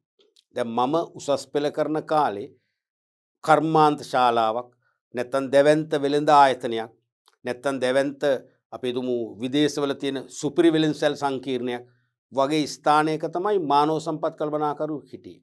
සෙසු ස්ථානවල නැහැ. නමුත් අද වන විට මොකද වෙලා තියෙන්නේ? ආරෝග්‍ය ශාලාවකත් මානව සම්පත් කළමනාකරුවෙක් ඉන්නවා. ප්‍රයිවට් හොස්පිටල්, ගවර්න්මන්ට් හොස්පිටල් දෙකේම. තේරුණාද? සේවා සපයන ව්‍යාපාර තියෙනවානේ. සේවා සපයන ව්‍යාපාර අපි හිතමු පොදු මගී ප්‍රවාහන සේවා කියලා. ඒ වගේ සේවා සපයන ව්‍යාපාරයකත් මානව සම්පත් කළමනාකරුවෙක් ඉන්නවා. ඒ කියන්නේ මානව සම්පත් කළමනාකරුවෙක් නොමැති සංවිධාන වර්ගයක් අද අපිට හොයාගන්න අමාරුයි. ඒ තරම් වටිනා අගනා මිනිස් ජීවිතවලට බද්ධ වූ විෂයක් වශයෙන් තමයි මානව සම්පත් කළමනාකරණය අද ක්‍රියාත්මක වෙන්නේ. ඒ නිසා තමයි උසස් පෙළ අපි අද මානව සම්පත් කළමනාකරණය කියන පාඩමක් ඉගෙන ගන්න. එතනින් නොනවති විශ්වවිද්‍යාලවල ඔබ දන්නවා අද මානව සම්පත් කළමනාකරණ උපාධි වෙනම ක්‍රියාත්මක වෙනවා. විශ්වවිද්‍යාල කීපයකම HR නේ අපි කෙටියෙන් කියන්නේ HR කියලා. HR human resource management කියන HRM කියලා කියන HR කියලා කියනවා. HR කියන විෂය අද තනිකර උපාධි විෂයක්. තනි ස්වාධීන උපාධියක්. දැන් මම විශ්වවිද්‍යාලය ඉගෙන ගන්න කාලෙත් අපට HR කියලා උපාධියක් තිබුණේ නැහැ. හැබැයි අපි අපේ වාංජවේදී විශේෂ උපාධිය තමයි මම හැදෑරුවේ. ඒ උපාධියට වසර 2ක් විතර අපි HR ඉගෙන ගත්තා. වෙනම ස්වාධීන උපාධියක් තිබුණේ අද වන විට වෙනම මානව සම්පත් කළමනාකරණ උපාධි ක්‍රියාත්මක වෙනවා. ඒකෙන් තේරෙනවා මොකද්ද? මානව සම්පත් කළමනාකරණය කියන ශිල්පීය ක්‍රමයට ලොකු බරතැබීමක් කරලා තියෙනවා. ලොකු වටිනාකමක් අද තියෙනවා. ඒක කේන්ද්‍රීය විෂයක් බවට පත් වෙලා තියෙනවා. ව්‍යාපාරයකට ඉදිරියට ගමන් කිරීමට නම් මේ මානව සම්පත් කළමනාකරණය අනිවාර්යයෙන් මේ ව්‍යාපාරයට බද්ධ කරගත යුතුම වෙලා තියෙනවා. එහෙම බද්ධ කරගත්තේ නැත්නම් ඒ ව්‍යාපාරයේ ගමන ඉදිරි ගමන කෙටි කාලයක් තුල මොකද වෙන්නේ? අනිවාර්යයෙන්ම අනහිටනවා. ඒ නිසා තමයි විශ්වවිද්‍යාල කාර්මික විද්‍යාවල පවා මානව සම්පත් කළමනාකරණයට වටිනාකමක් තියෙනවා. අද බොහෝ රටවල වෛද්‍ය විද්‍යාල අපි හිතමු වෛද්‍ය විද්‍යාලයක ඉගෙන ගන්න වෛද්‍ය ශිෂ්‍යයෙකුට මොන මානව සම්පත් කළමනාකරණයක්ද කියලා අපිට නිකන් කවර හැංගෙන්නේ. නමුත් අද වෛද්‍ය විද්‍යාලවල පවා ලංකාවේ පවා වෛද්‍ය විද්‍යාලවල පවා මානව සම්පත් කළමනාකරණය කියන විෂය යම් තාක් දුරකට උගන්වනවා. නැත්නම් මානව කියන්නේ සෑම වෛද්‍යවරයෙක්ම කළමනාකරුවෙක් වෙනවා. නිකන් නෙමෙයි මානව සම්පත් කළමනාකරුවෙක්. හේතුව මොකද්ද? සෑම වෛද්‍යවරයෙක් යටතේම කිසියම් කාර්ය මණ්ඩලයක් නියෝජනය වෙනවා. ඒ කාර්ය මණ්ඩලයට එයාගේ සහායකයෝනේ සබෝඩිනේට්ලා හෙද නිලධාරීන් වෙන්න පුළුවන්, හෙදියන් වෙන්න පුළුවන්, ඇටෙන්ඩන්ට්ලා වෙන්න පුළුවන්, ලිපිකරුවන් වෙන්න පුළුවන්. ඒ වගේම වෛද්‍ය රසායනාගාරයක නැත්නම් ක්ලිනික් එකක ඉන්න සේවක මණ්ඩල වෙන්න පුළුවන්. ඒ සියල්ල එක්ක වැඩ කරද්දී ඒ සියල්ලෙන්ගේම සහයෝගය කැපවීම අරගෙන තමයි වෛද්‍යවරයාගේ වෛද්‍ය සේවාව ගෙනියන්න වෙන්නේ. එහෙනම් වෛද්‍ය විද්‍යාලෙත් අද මානව සම්පත් කළමනාකරණය උගන්වනවා. ඔක තමයි ඇත්ත කතාව. ඒ වගේම විශ්වවිද්‍යාලවල ඉංජිනේරු පීඨ තුල ඉංජිනේරුවන්ටත් අද මානව සම්පත් කළමනාකරණයේ විෂය කොටස් ඉගෙන ගන්න තියෙනවා. අපි දැන් ඒ මෑතක පාස් අවුට් වෙන ඉංජිනේරුවන් එක්ක කතා කරාම ඒගොල්ලෝ වෙලකොට දන්නවා. උගන්වලා තියෙනවා. අද ලෝක වෙනස් වෙලා. එහෙනම් මානව සම්පත් කළමනාකරණය කියන විෂය අද විවිධ හැඩතල වලින් අලුත් වෙමින් උපමට්ටම් වෙමින් සෑම විශේෂේෂ්ඨයකටම අද ක්‍රියාත්මක වෙනවා. එතකොට මේ මානව සම්පත් කළමනාකරණය කියන විෂය අපේ නිවසට පවා වැදගත් වෙනවා. නිවසෙත් මානව සම්පත් කළමනාකරණයක් තියෙනවා. දැන් බලන්න සමහර ගෘහයන් තුල කුටුම්බයන් තුල තාත්තා විශේෂයෙන්ම මානව සම්පත් කළමනාකරුවගේ භූමිකාවේ යම් කොටස් ක්‍රියාවට නංවනවා. රෙගුලාසි වරණෝ තාත්තා නේ. ඒ ගෘහයන් තුල දරුවෝ සමහර ඕගොල්ලන්ගේ වයසේ සමහරට පුරුද්දක් තියෙන 6 වෙනකොට ගෙදරින් කොහෙ ගියත්. අනවශ්‍ය ගමන් බිම යන්නේ අම්මා තාත්තගේ අවසරයක් නැතුව යන්නේ නැහැ. රස්තියාදු වැඩ කරන්නේ නැහැ. ගෙදරත් එක්තරා විනයක් ඇතුව තමයි තමන්ගේ වැඩ කරන්නේ. සමහරට ටීවී බලන එක පවා මේ උදේ ඉඳන් රැ වෙනකන් ටීවී බලන්නේ නැහැ. වැදගත්ම ටෙලිනාට්‍ය කීපයකට තාත්තගෙන් අම්මගෙන් අවසර ඇවිල්ලා තියෙනවා. ඒ ටෙලිනාට්‍ය වල විතරයි ඔයගොල්ලෝ ඇහැ දාන්නේ. අනවශ්‍ය ඒවාට ඇහැ දාන්න යන්නේ නැහැ. තේරෙනවද? පාඩම් කිරීමේ නියමිත වෙලා පරිදි පාඩම් කරනවා. තම තමන්ගේ ඇඳුම් පැළඳුම් පිරිසිදු කරගන්නවා. තේරෙනවද? අම්මා තාත්තලා ඒව හොදන්න තියන්නේ නැහැ. එහෙම තියෙනවා හදයි මොනවද? මානව සම්පත් කල්පනා කරන්නේ. ඒ කුටුම්බයන් ඉතා සාර්ථකයි. ඊට අමතරව ඔබේ පාසල බලන්නකෝ. අද මං ඉස්සෙල්ලා කිව්වා වගේ සමහර නගරවල පාසල් කෙටි කාලයක් තුල නගරයේ පමණක් නෙමෙයි රටේම දීප්තිමත් පාසල් බවට පත් වෙනවා. දීප්තිමත් පාසල් බවට පත් වෙනවා. දැන් සමහර අපි දැන් කොළඹ නගරයේ පාසල් අයින් කරමුකෝ. කොළඹ නගරයේ පාසල් කොහොමද ප්‍රසිද්ධයිනේ. සමහර ඈත නගරවල පාසලේ නම කිව්ව ගමන් අපි ඒ නම දන්නේ නැද්ද? උදාහරණයක් වශයෙන් දෙබරවැව මධ්‍ය මහාවිද්‍යාලය තිස්ස මහාරාමේ තියෙන. අපි දන්නවා. ඒකෙන් ඒ කියන්නේ ලෝකෙට වටිනා ක්‍රිකට් ක්‍රීඩකයන් පවාද දායද කරලා තියෙනවා. ඒ දෙබරවැව මධ්‍ය මහාවිද්‍යාලයෙන් අද විශ්වවිද්‍යාලයට ඇතුල් වන ශිෂ්‍ය සංඛ්‍යාව වැඩි වෙලා තියෙනවා. අපි දන්නවා. ඒ වගේ අපි යාපනයේ ගත්තොත්, මහනුවර ගත්තොත්, මඩකලපුව ගත්තොත්, රත්නපුරේ ගත්තොත් ඔය වගේ දීප්තිමත් පාසල් තියෙනවා. මේ සෑම පාසලක්ම දීප්තිමත් නම් දැරු කීර්තිමත් පාසල් බවට පත් වෙන්නේ. මොකද ඒ පාසල් වලින් කීර්තිමත් දරුවන් පිරිසක් සමාජගත කරලා තියෙනවා. තේරෙනවද? උගත් පිරිසක් ඒ පාසලෙන් සමාජයට දායද කරලා තියෙනවා. ඒකට හේතුව මොකක්ද? මේ පාසලේ මානව සම්පත් කල්පනාකරණය තියෙනවා. ඔයාලා ඉගෙන ගන්න පාසලක ප්‍රධානම නැත්නම් මානව සම්පත් කළමනාකරුවාගේ භූමිකාවට පණ දෙන්නේ කවුද? විදුහල්පති. කිසිම තර්කයක් නැහැනේ. ප්‍රින්සිපල්. ඕනම පාසලක විදුහල්පතිවරයා හෝ විදුහල්පතිවරිය තමයි මානව සම්පත් කළමනාකරු හෝ මානව සම්පත් කළමනාකාරිය වන්නේ. තේරෙනවද? ඔහු හෝ ඇය යටතේ ගුරු මණ්ඩලයක් ඉන්නවා. සහාය කාර්ය මණ්ඩලයක් ඉන්නවා. තේරෙනවද? ඒ වගේම සුළු සේවක කාර්ය මණ්ඩලයක් ඉන්නවා. මේ සැමගේ දායකත්වයේ අපූර්වට අරගෙන තමයි ඉගෙනීම් ක්‍රියාවලිය සාර්ථක කරගන්නේ. ඕනම පාසලක ප්‍රධානම මෙහෙයුම් ක්‍රියාවලිය තමයි ඉගෙනීම් ක්‍රියාවලිය. තේරෙනවද? ඉගෙනීම් ක්‍රියාවලිය සඵලදායකව හා කාර්යක්ෂමව පවත්වාගෙන යමින් උසස් අධ්‍යාපනික සහ ක්‍රීඩා කුසලතා ඉස්මතු කරන්නට මේ මානව සම්පත් කළමනාකරුවා වන විදුහල්පතිවරයා ඉතා සාර්ථක මෙහෙවරක නියුක්ත වෙනවා. ඒ පාසල තමයි ඉතා ඉක්මනින් දියුණු වෙන්නේ. මොකද අධ්‍යාපනික ප්‍රතිඵල ඉහළින්ම වාර්තා කරනවා නම් වසර ශිෂ්‍යත්ව ප්‍රතිඵල, සාමාන්‍ය පෙළ ප්‍රතිඵල, උසස් පෙළ ප්‍රතිඵල. ඔය තුනනේ ඉස්කෝලයක් දීප්තිමත් කරන්නේ.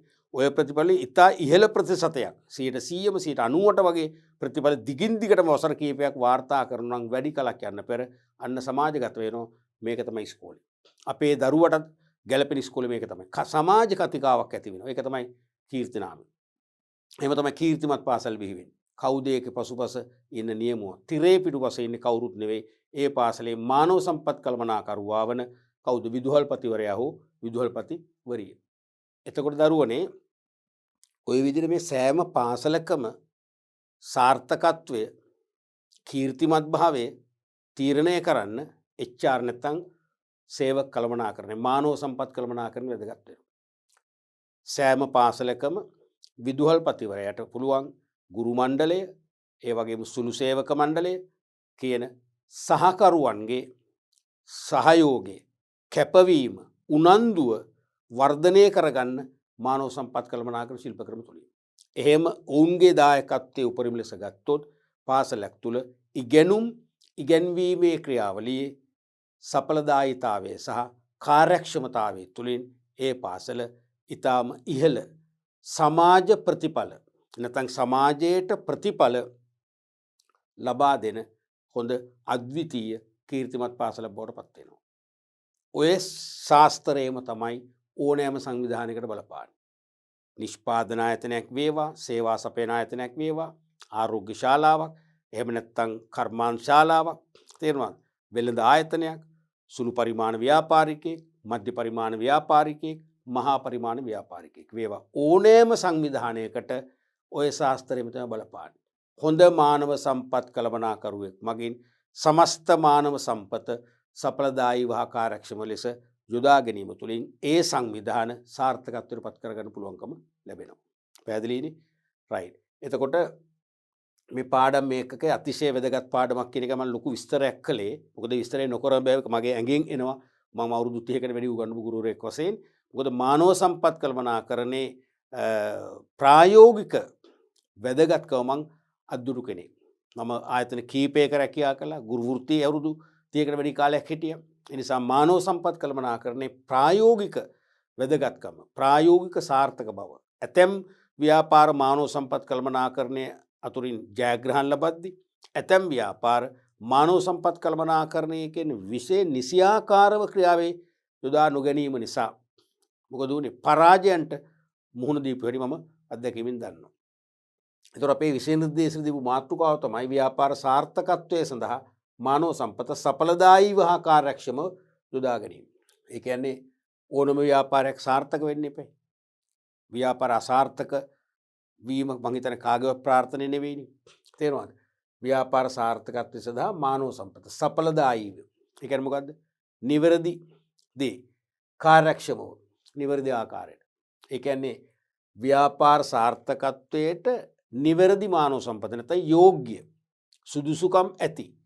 තේරෙනවද? යෝග්‍ය නැත්නම් සුදුසුකම් ඇති මානව සම්පත භාවිතා කිරීමත් ඒ මානව සම්පත් ලවා නිවැරදිව වැඩ කර ගැනීමේ කලාව කියන අර්ථය තමයි මේ මාතෘකාවටම දීලා තියෙන්නේ. සංවිධාන සාර්ථකත්වයේ සඳහා නැත්නම් සංවිධාන ඉලක්ක අපේක්ෂිත ආකාරයෙන්ම ළඟා කර ගැනීම සඳහා යෝග්‍ය නැත්නම් නිවැරදි මානව සම්පත් එක තමයි සඵලදායීව කියන්නේ.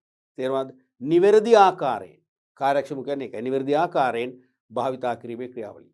බොහොම පැහැදිලි මාතෘකාවක්. ඒකේ පළවෙනි පාඩම තමයි මානව සම්පත් කළමනාකරණේ වැදගත්කම සහ හි කාර්යභාරය. අපි පළවෙනි පාඩම් පරිච්ඡේදයෙන් උත්සාහ කරන්නේ මානව සම්පත් කළමනාකරණේ වටිනාකම, වැදගත්කම සහ මානව සම්පත් කළමනාකරණය කියන පුළුල්, මේක බොහොම පුළුල් විෂයක්. මේ පුළුල් විශේෂයේ තුල ආවරණය කරන ප්‍රධාන උපාංග ටික නැත්නම් කාර්යභාරයන් ටික. මානව සම්පත් කළමනාකරණේ මූලික ශ්‍රීතියන්, මේන් ෆන්ක්ෂන්ස් මොනවද කියලා හඳුනා ගැනීම තමයි පළවෙනි පරිච්ඡේදයෙන් උත්සාහ කරන්නේ. අපි මුලින්ම බැලුවොත් මානව සම්පත් කළමනාකරණය කියන විෂයට සිංහලෙන් තව හඳුන්වන ක්‍රම තියෙනවා. එකක් තමයි සේවක කළමනාකරණය. ඒකත් බොහොම ජනප්‍රියයි. දැන් ගොඩක් අය ව්‍යාපාරවල කියනවනේ සේවක කළමනාකරු. මානව සම්පත් කළමනාකරු තරමටම ව්‍යවහාර වෙනවා සේවක කළමනාකරු කියන එක. අනික පිරිස් කළමනාකරු. අර තරම්ම නුනත් ඒකත් යම් තාක් දුරට ව්‍යවහාරයක් තියෙනවා. සේවක කළමනාකරු වගේම පිරිස් කළමනාකරු කියලාත් කියනවා. ඒ වගේම මාණ්ඩලික කළමනාකරු බොහොම අඩුවෙන් ව්‍යවහාර වෙන්නේ සමාජය තුල.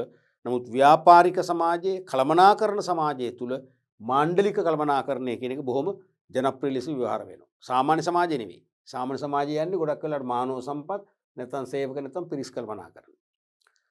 ඊට පස්සේ එහෙම නැත්නම් මිනිසුන් කළමනාකරණය කියලාත් මේක හඳුන්වන්න පුළුවන්. ඇත්තෙම මිනිසුන්වනේ කළමනාකරණය කරන්නේ.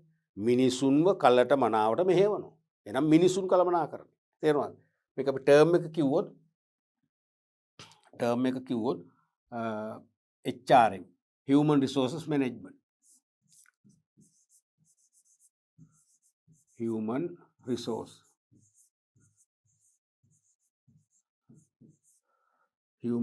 Management.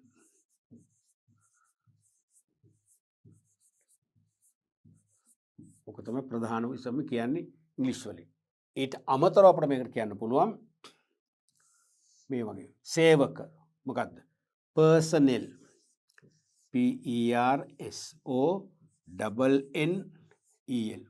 PERSONNNEL, personnel නෙවෙයි. මේක තේරුම් ගන්න. personnel නෙවෙයි. ගොඩක් අය personal කියලා ලියනවා, personal කියලා ව්‍යවහාර කරනවා, උච්චාරණය කරනවා. වැරදි. personnel manager නෙවෙයි. personnel, PERSONNEL. personal කියන්නේ පෞද්ගලික කියන එක. personal manager කියන්නේ පෞද්ගලික කළමනාකරු කියන එක. දැන් ශ්‍රී ලංකා ජාතික ක්‍රිකට් කණ්ඩායමේ සෑම ක්‍රීඩකයෙකුටම වගේ මම දන්න තරමින් personal manager කෙනෙක් ඉන්නවා. පෞද්ගලික කළමනාකරු. එයා තමයි ක්‍රීඩකයාගේ සීලුම කෙනෙක් ඒ කියන්නේ කිසියම් ටුවර් එකක් යනවා විශේෂයෙන්ම ටුවර් එකේ සීලු දේ සංවිධානය කරන්නේ එයා. ඒ ක්‍රීඩකයට අවශ්‍ය ආම්පන්න මෙවලම් එයාට අවශ්‍ය විටමින් වර්ග වෙන්න පුළුවන් තේරෙනවද? එයාගේ ඇඳුම් පැළඳුම් සියල්ලම එකලස් කරන්න එයා. කිසිම අඩුවක් තියන්න බෑ. ඒ පුද්ගලික කළමනාකරුවෝ. ඒක වෙනයි මේක වෙනයි. තේරෙනවද? ඒ පර්සනල් මේ පර්සනල් සේවකයන් පිළිබඳව මානව සම්පත් පිළිබඳව නම් පර්සනල් කියන්නේ සේවකීන් කියන අර්ථය පිරිස් කියන අර්ථය පර්සනල් මැනේජර් නෙවෙයි.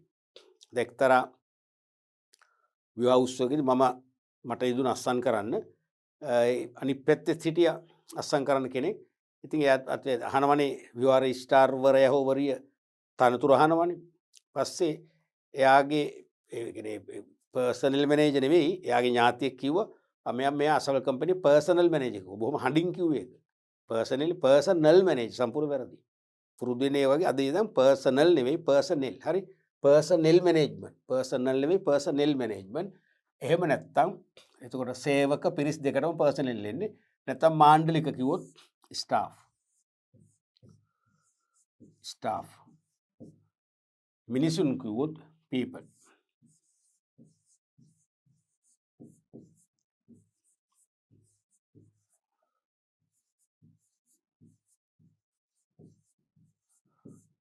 people management. එහෙමත් කියන්න පුළුවන්. human resource management නැත්නම් personnel management. personal නෙවෙයි personnel management, staff management නැත්නම් people management. definition මුලින්ම නිර්වචනයක් එපා මේකට නේ. මොකද මේ සා විශාල ගැඹුරු කළමනාකරණ ශිල්පීය ක්‍රමයක්. ව්‍යාපාර ලෝකේ දිනවන ශිල්පීය ක්‍රමයක්. සංවිධාන පරමාර්ථ ළඟා කර ගැනීම සඳහා වඩා යෝග්‍ය හා තෘප්තිමත් මානව සම්පත් ජනිත වන අයුරෙන් ආයතනයේ මානව සම්පත සඵලදායීව හා කාර්යක්ෂමව ලබා ගැනීම හා රඳවා ගැනීම. එකක් ලබා ගැනීම, අනිත් එක රඳවා ගැනීම. ලබා ගැනීම හා රඳවා ගැනීම සම්බන්ධ ක්‍රියාකාරකම් සමුදායක් මානව සම්පත් කළමනාකරණය ලෙස හැඳින්වේ. මේක තමයි නිර්වචනය. දැන් තවමත් උසස් පෙළ විභාගෙදී යම් ප්‍රශ්නයක කොටසක් වශයෙන් යම් රෝමි ලක්කම් තුමු 6 වෙනි ප්‍රශ්නේ රෝමි ලක්කම් 2 අයන්නේ වගේ එන්න පුළුවන් ප්‍රශ්නයක කොටසක් වශයෙන් මානව සම්පත් කළමනාකරණය සුදුසු පරිදි හඳුන්වා දෙන්න. නැතාර්ථකථනය කරන්න කිව්වොත් මේ නිර්වචනයේ මේ විදියටම ලියන්න පුළුවන් නම් හොඳයි. එහෙම නැතත් ඒත් හොඳයි. තේරුණාද? කියන්නේ මේ නිර්වචනයේ මේ වචන මාලාව මේ ස්පිලිපාපිලි නැතු එහෙම කටපාඩම් කරන්න ඕනේ. මේ අදහස මේකේ තියෙන හරයක් ඒ හරේ ක්‍රීම් එක අරන් ඔබට පුළුවන් ලියන්න. අපි නැවත වර බලමු. සංවිධාන පරමාර්ථ ළඟා කර ගැනීම සඳහා කියලා කියවෙන්න ඕනේ. සංවිධාන පරමාර්ථ නැත්නම් දාන්න පුළුවන් සංවිධාන පරමාර්ථ හා අරමුණු. පරමාර්ථ කියන්නේ දිගු කාලීන ප්‍රතිඵල, අරමුණු කියන්නේ කෙටි කාලීන ප්‍රතිඵල. හරිද? සංවිධාන පරමාර්ථ ළඟා කර ගැනීම සඳහා වඩා යෝග්‍ය හා තෘප්තිමත් මානව සම්පත් ජනිත වන අයුරෙන් ආයතනයේ මානව සම්පත සඵලදායීව හා කාර්යක්ෂමව. ඒ කියන්නේ නිවැරදි දේ නිවැරදි ආකාරයට. නිවැරදි මානව සම්පත නිවැරදි ආකාරයට යොදා ගැනීම කියන එක. සඵලදායීව හා කාර්යක්ෂමව ලබා ගැනීම හා රඳවා ගැනීම. ඒ කියන්නේ නිවැරදි මානව සම්පත් මුලින්ම ලබා ගන්න ඕනේ. පස්සේ අපි ඒගොල්ලෝ පවත්වගෙන යන රඳව ගන්න ඕනේ. ඒගොල්ලන්ට ඒ කියන්නේ නිතර සේවකයන් ආයතනයේ හැර යනවා නම් ඒක හොඳ මානව සම්පත් කළමනාකරණයක් නෑ. ලබා ගැනීම හා රඳවා ගැනීම සම්බන්ධ ක්‍රියාකාරකම් සමුදායක් තමයි මානව සම්පත් කළමනාකරණය කියලා කියන්නේ. ඉතින් මේක අපිට පුළුවන් මේකට වෙනස් විදිහට කියන්න. සංවිධාන ඉලක්ක ළඟා කර ගැනීම. එහෙම දාන්න පුළුවන්. නැත්නම් පරමාර්ථ හරමුණු නැත්නම් සංවිධාන පොදුවේ ඉලක්ක ළඟා කර ගැනීම සඳහා යෝග්‍ය හා තෘප්තිමත්. අනිවාර්යයෙන්ම යෝග්‍ය කියන්නේ වඩා නිවැරදි. අවශ්‍යම සේවකයෝ වෙන්න ඕනේ යෝග්‍ය හා තෘප්තිමත්. ඒ වගේම සතුටින් වැඩ කරන. අසතුටෙන් වැඩ කරන සේවකයෝ හිටියොත් තමයි ලැබෙන පළවෙනි අවස්ථාවේම සේවකයෝ ආයතනය හැර යනවා. අපිට ආයි බඳව ගන්න වෙනවා. ආයි හැර යනවා. ඒතර කරන්න බෑනේ. ව්‍යාපාරයක් ගෙනියන්න බෑ. එහෙනම් සංවිධාන ඉලක්ක ළඟා කර ගැනීම සඳහා වඩා යෝග්‍ය හා තෘප්තිමත් මානව සම්පත් ජනිත වන අයුරින්. නැත්නම් වඩා යෝග්‍ය හා තෘප්තිමත් මානව සම්පත් ප්‍රමාණයක්. නැත්නම් මානව සම්පත් ප්‍රමාණයක් නැත්නම් ශ්‍රමිකයින් පිරිසක්. ඒත් කියන්න පුළුවන් මානව සම්පත් නැත්නම් ශ්‍රමිකයින් පිරිසක් ජනිත වන අයුරින් ආයතනයේ මානව සම්පත සඵලදායීව හා කාර්යක්ෂමව මුලින්ම ලබා ගැනීම දෙවනුව රඳවා ගැනීම හා සම්බන්ධ ක්‍රියාකාරකම් සමුදායක් කියලා කිව්වනම් හොඳටම ඇති. ඕක තමයි මානව සම්පත් කළමනාකරණය කියන්නේ. එහෙනම් මේ උත්සාහ කරන්නේ මානව සම්පත් කළමනාකරණයෙන් වඩා යෝග්‍ය හා තෘප්තිමත්. මොකද සංවිධානයට යෝග්‍ය මානව සම්පත ඕනේ. කියන්නේ සංවිධානයේ මෙහෙයුම් ක්‍රියාවලියට ගැලපෙන සුදුසුකම් පළපුරුද්ද කුසලතා තියෙන අය යෝග්‍ය. ඒ වගේම තෘප්තිමත්. සතුටෙන් වැඩ කරන මානව සම්පත් ප්‍රමාණයක් නැත්තම් ශ්‍රම බලකාය කරන මානව සම්පත් නැත්තම් සේවක පිරිසක් නැත්තම් ශ්‍රම බලකායක් ජනිත වන අයුරින් ආයතනයේ මානව සම්පත සඵලදායීව හා කාර්යක්ෂමව ලබා ගැනීම හා රඳවා ගැනීම සම්බන්ධ ක්‍රියාකාරකම් සමුදායක් වුවොත් ඒත් හරියි. තේරුණාද? ඔන්නම එකක් ලියලා පෙන්නන්නකෝ මේක මේ විදිහටම කටපාඩම් කරන්න කියලා නීතියක් නැහැ. තේරුණාද?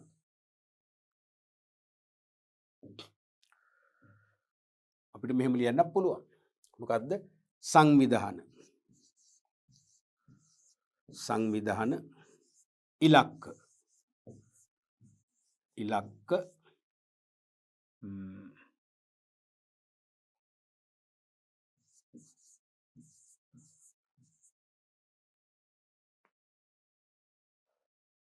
සංවිධාන ඉලක්ක සඵලදායි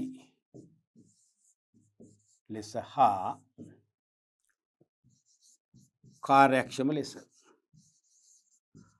කාර්යක්ෂම ලෙස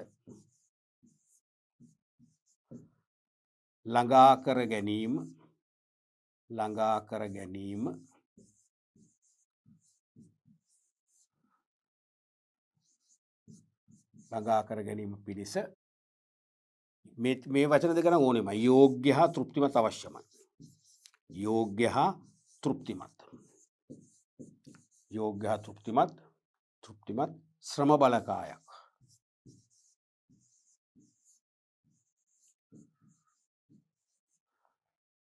ශ්‍රම බලකායක් අත්පත් කර ගැනීම. දැන් ලබා ගැනීම කියන්නේ අත්පත් කර ගැනීම. අත්පත් කර ගැනීම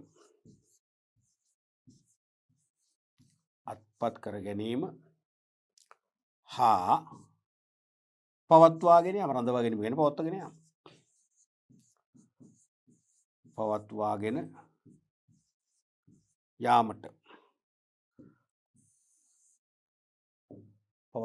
යාමට අදාළ ක්‍රියාකාරකම්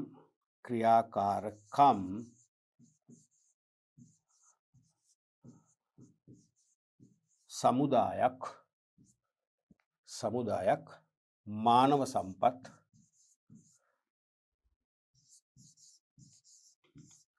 මානව සම්පත් කළමනාකරණය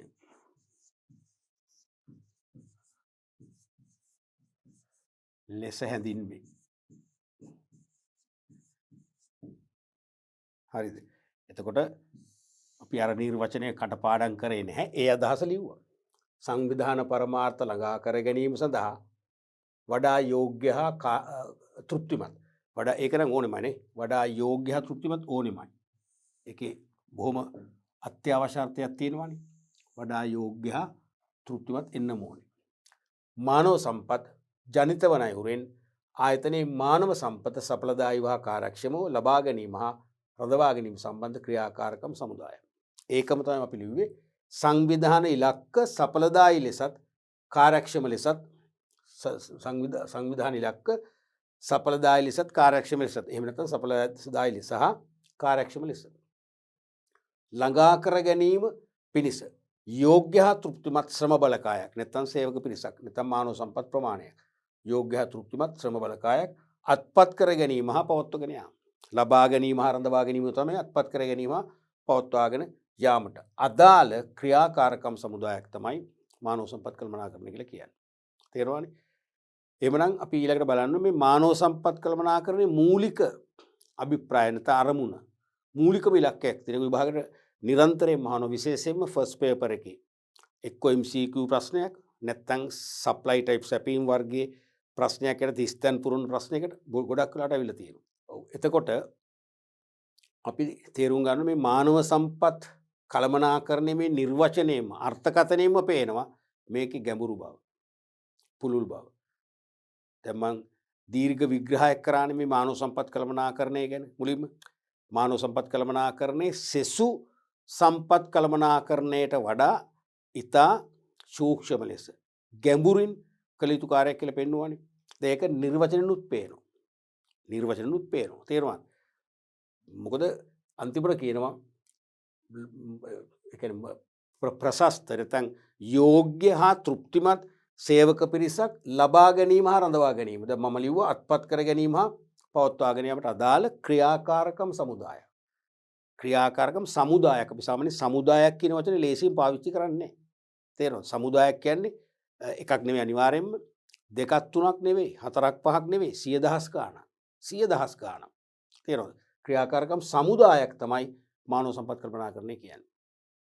වෙන විදියකට කිව්වොත් ඔබ මගෙන් ප්‍රශ්න කළොත් සර් නිෂ්පාදන ආයතනයක නැත්තම් ඔබ මෙහෙම අහන්න පුළුවන්. සර් මානව සම්පත් කළමනාකරණය කියන විෂයට අදාළ ක්‍රියාකාරකම් කීයක් තියෙනවද? උත්තරේ කියන්න බෑ. උත්තරේ කියන්නේ මේක ඉන්ෆිනිට් වෙන්න පුළුවන්, අනන්තය වෙන්න පුළුවන්. එහෙම නැත්නම් ඔබ අහනවා සර් නිෂ්පාදන ආයතනයක මානව සම්පත් කළමනාකරණයට අදාළ ක්‍රියාකාරකම් කීයක් තියෙනවද? ඒකටත් උත්තර දෙන්න බෑ. ඒක නිෂ්පාදන ආයතනයෙන් ආයතනයට වෙනස්. ඔබ අහනවා භාණ්ඩ හා සේවා අලෙවි කරන සුපිරි වෙළඳසැල් වැනි මහා පරිමාණ සිල්ලර වෙළඳ ආයතනයක මානව සම්පත් කළමනාකරණයක් තියෙනවද? මං කියනවා තියෙනවා. එහිදී අදාළ ක්‍රියාකාරකම් කීයක් විතරද කියන්න බෑ. ඒකත් අවස්ථානුකූලයි. ආයතනින් ආයතනයට වෙනස්. ඔබ අහනවා මහා පරිමාණ ආරෝග්‍ය ශාලාවක මානව සම්පත් කළමනාකරණයක් තියෙනවද? අනිවාර්යයෙන්ම තියෙනවා. ක්‍රියාකාරකම් කීයද? ඒත් කියන්න බෑ. ඔබ අහනවා සර් අපි යන්නේ ඉන්නේ අසවල් විශ්වවිද්‍යාලයට. කොමර්ස් ස්ට්‍රීම් එකකින් වාණිජ්‍ය විෂය ධාරාවෙන් උසස් පෙළ සමත් වන සිසුන්ට හොඳම විශ්වවිද්‍යාලය ඒක නේද? ඒ විශ්වවිද්‍යාලය ඇතුලේ මානව සම්පත් කළමනාකරණයක් තියෙනවද? අනිවාර්යයෙන්ම. ඒකනේ විශ්වවිද්‍යාලය හොඳම විශ්වවිද්‍යාලය කියලා ඔයගොල්ලෝ තෝරගෙන තියෙන්නේ. තේරුණාද? එහෙනම් අහනවා එම විශ්වවිද්‍යාලය තුල මානව සම්පත් කළමනාකරණය තියෙනවා නම් ඒකට දාල කාර්යන් කීයද? ඒකත් කියන්න බෑ. මම දැන් කියන එක තේරෙනවද? ඒක තමයි මේ ක්‍රියාකාරකම් සමුදායක් කියන එකයි. මානව සම්පත් කළමනාකරණය අවස්ථානුකූලව වෙනස් වෙනවා. සමහර විට අද කිසියම් ආයතනයක් අනුගමනය කරන, ඒ කියන්නේ මානව සම්පත සඵලදායී සහ කාර්යක්ෂම ලෙස ව්‍යාපාර මෙහෙයුම් ක්‍රියාවලියට බද්ධ කර ගැනීම සඳහා අද අනුගමනය කරන කිසියම් ක්‍රමවේදයක් හෙට ඉවත් වෙන්න පුළුවන්. ඉවත් කරන්න පුළුවන්. හෙට ඊට වඩා අලුත් ක්‍රමයක් එතනට ආදේශ වෙන්න පුළුවන්. නිතරම මේ මානව සම්පත් කළමනාකරණය අප්ඩේට් වෙන විෂයක්. යාවත් කාලීන වෙනවා. සමහර සිද්ධාන්තමය සංකල්ප අකණ්ඩව ක්‍රියාත්මක වෙනවා. නමුත් ප්‍රායෝගික නවීකරණය වන ශිල්ප ක්‍රම ගණනාවක් මේ මානව සම්පත් කළමනාකරණය තුළ තියෙනවා. ඒ කියන්නේ මානව සම්පත් කළමනාකරණය කියලා රාමුවක් නැතුව නෙමෙයි, රාමුව තියෙනවා. ඒ රාමුවේ හැඩතල වෙනස් වෙනවා. හැඩතල වෙනස් කරගන්නවා එක් ආයතනවල මානව සම්පත් කළමනාකරුවෝ. විවිධ ආයතනවල මානව සම්පත් කළමනාකරුවෝ තමන්ගේ උගත්කම පළපුරුද්ද කුසලතා පදනම් කරගෙන මානව සම්පත් කළමනාකරණයට අලුත් ක්‍රියාකාරකම් එකතු කරනවා. ඒ නිසා හැමදාම මේ විෂය යාවත් කාලීන වෙනවා. ඒ නිසා මානව සම්පත් කළමනාකරණයේ ක්‍රියාකාරකම් හරියටම 10යි 15යි 20යි 100යි කියලා අපට අර්ථකථනය කරන්න බෑ. ඒකයි මේ ක්‍රියාකාරකම් සමුදායක් කියලා කිව්වේ. පැහැදිලිද?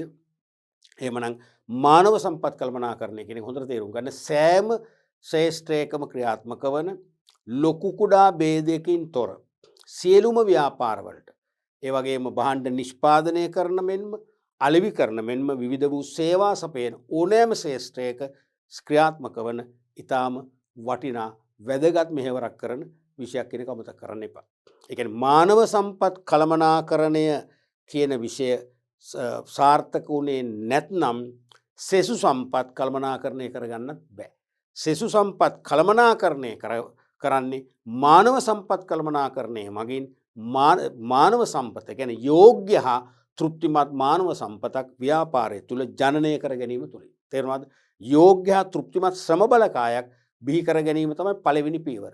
ඒ පියවර සාක්ෂාත් කරන්නේ මානව සම්පත් කළමනාකරණයෙන්. දෙවනුව නැවත මානව සම්පත් කළමනාකරණය භාවිතා කරමින් අර යෝග්‍ය හා තෘප්තිමත් ශ්‍රම බලකාය ලව්ව සෙසු සම්පත් හසුරුවනවා. මම ඒකයි පාඩමේ මම හඳුන්වා දීමේදී ආරම්භයේදී කිව්වා මානව සම්පත් කළමනාකරණය ලේයර් දෙකකින් ක්‍රියාත්මක වෙනවා. නැත්නම් ස්තර දෙකකින් ක්‍රියාත්මක වෙනවා.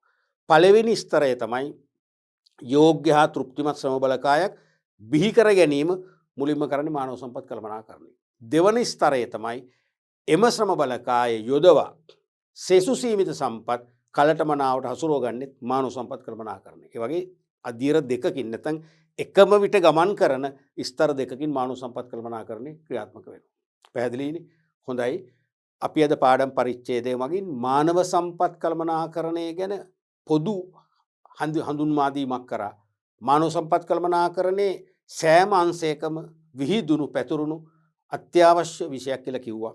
මානව සම්පත් කළමනාකරණය ජීවමාන සම්පතක් වන මානව සම්පත හසුරුවාලන්න ක්‍රියාත්මක වන අත්‍යවශ්‍ය විෂයක් කියලා අපි හඳුනගත්තා. සහ මානව සම්පත් කළමනාකරණය ගැන අපි අර්ථකථනයක් නිර්මාණය කළා. ඊට අමතරව පොදුවේ අපිට මේ මානව සම්පත් කළමනාකරණය අර්ථකථනය කළ හැකි ආකාරය ගැන පැහැදිලි අවබෝධයක් ලබා දුන්නා.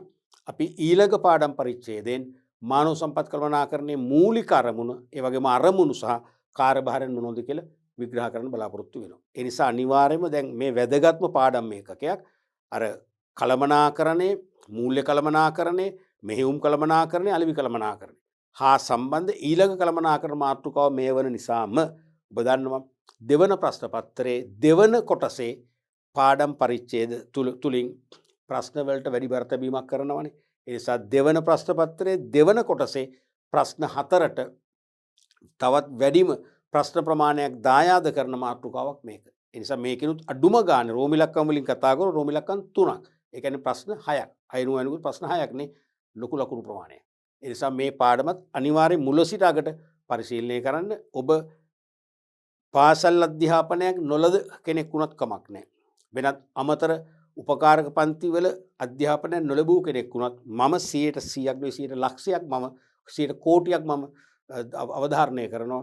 මම මේ ඩීප් එඩියුකේෂන් පාඨමාලාව තුලින් මේ මානව සම්පත් කළමනාකරණය කියන සමස්ත පාඩම් මේකකේ විභාගයට අවශ්‍ය ප්‍රමාණයට ඊටත් වඩා චුට්ටක් වැඩිපුරත් එක්ක කරනවා. මම ලබා දෙන තීරි දැනුමින් ඕනෑම ප්‍රශ්නයකට ඔබට විභාගයට මුහුණ දෙන්න හැකියාව ලැබෙනවා. ඒ නිසා අනිවාර්යයෙන්ම මේ දැන් විභාගයට බොහොම කෙටි කාලයක් තියෙන්නේ. සමහරට ඔබට මේ ලැබෙන අවසන් අවස්ථාව වෙන්න පුළුවන්. මේ අවස්ථාව මග හරින්න එපා. දිගටම අපේ ඉදිරි පාඩම් පරිච්ඡේද අනිවාර්යෙන් පරිශීලනය කරන්න. අපි ඊළඟ පාඩම් පරිච්ඡේදයෙන් මානව සම්පත් කළමනාකරණයේ කාර්යභාරයන් මොනවද කියලා හඳුනා ගනිමු.